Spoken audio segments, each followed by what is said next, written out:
اعوذ باللہ من الشیطان الرجیم بسم اللہ الرحمن الرحیم۔ سورہ ال عمران آیت نمبر 175۔ پچھلے درس میں آیت نمبر 174 تک ان مومن مسلمانوں کا ذکر ہوا جو باوجود اس کے کہ زخم کھا چکے تھے اور عزیز و اقارب کے جنازے اٹھا چکے تھے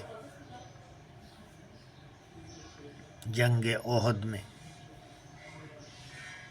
ایسی حالت میں بھی جب اللہ تعالیٰ کے رسول صلی اللہ علیہ وسلم نے ان کو کفار کا پیچھا کرنے کو کہا تو بغیر چوں چرا کیے ہوئے وہ اٹھ کھڑے ہوئے اور آپ صلی اللہ علیہ وسلم کے ساتھ روانہ ہوئے۔ ان کو اپنی جانوں کی پرواہ نہیں تھی، ان کا یقین پختہ ہو چکا تھا، وہ احسان کے درجے تک پہنچ چکے تھے، لہذا اللہ تعالیٰ نے بھی ان کو بغیر کسی نقصان کے اپنے گھروں تک پہنچایا۔ تو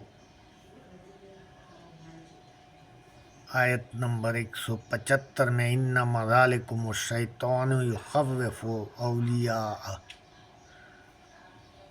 کہ ایسی حالت میں شیطان بھی ان کو، شیطان کے ساتھی جو تھے کفار، ان سے ڈرا رہا تھا، ان کے دلوں میں خوف ڈال رہا تھا یہ شیطان وسوسے کے ذریعے۔ تو اللہ تعالیٰ نے ان کو تسلی دی، فلا تخافوہم وخافون ان کنتم مؤمنین، کہ ان کفار سے کبھی بھی مت ڈرنا، اللہ تعالیٰ ہی سے ڈرنا اگر تمہارے دلوں میں ایمان پختہ ہے تو۔ ولا يحزنك الذين يسارعون في الكفر، اور یہ لوگ، یہ کافر جو تمہیں اور تمہارے دین کو مٹانے کی کوشش میں بھاگ دوڑ کر رہے ہیں، اسلحے اکٹھے کر رہے ہیں، جتے بنا رہے ہیں، فوج اکٹھا کر رہے ہیں، ان سے غم زدہ نہ ہونا۔ انہم لن یضر اللہ شیئا، یہ کافر اللہ تعالیٰ کو کچھ بھی نہیں بگاڑ سکیں گے۔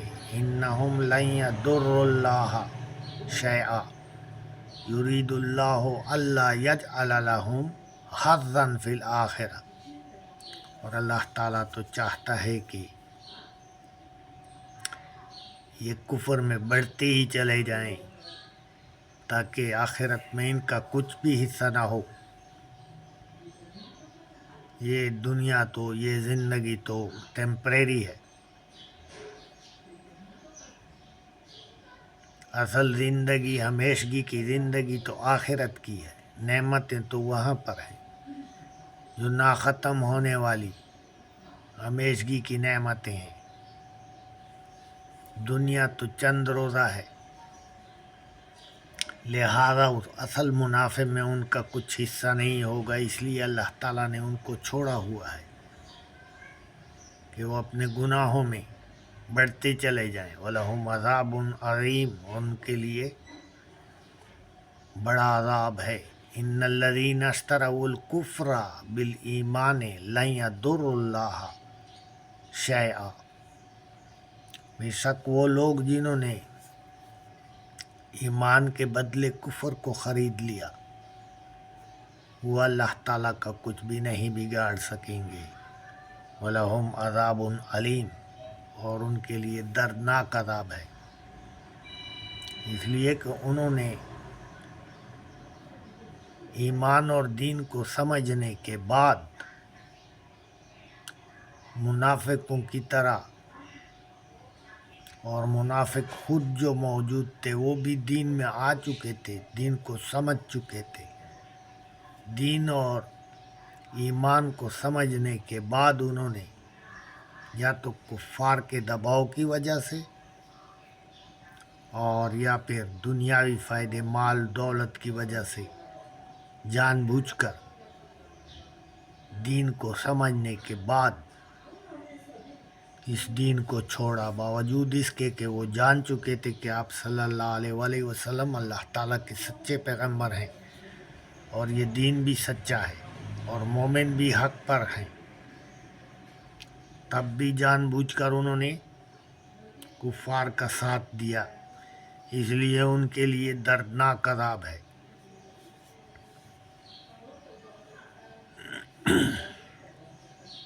اور جو لوگ دین اور ایمان کو مٹانے کے لیے بھاگ دوڑ کر رہے تھے، جتے بنا رہے تھے، ان کے عقلوں پر پردہ پڑا ہوا تھا، گمراہی میں مبتلا تھے، ان کے لیے پھر عذاب عظیم۔ اور ایک تیسری کیٹیگری، وَلَا يَحْسَبَنَّ الَّذِينَ كَفَرُوا أَنَّمَا نُمْلِي لَهُمْ خَيْرٌ لِأَنفُسِهِمْ، اور وہ کافر جن کو ہم مہلت دیے جا رہے ہیں، وہ اس مہلت کو اپنے لیے خیر نہ سمجھے۔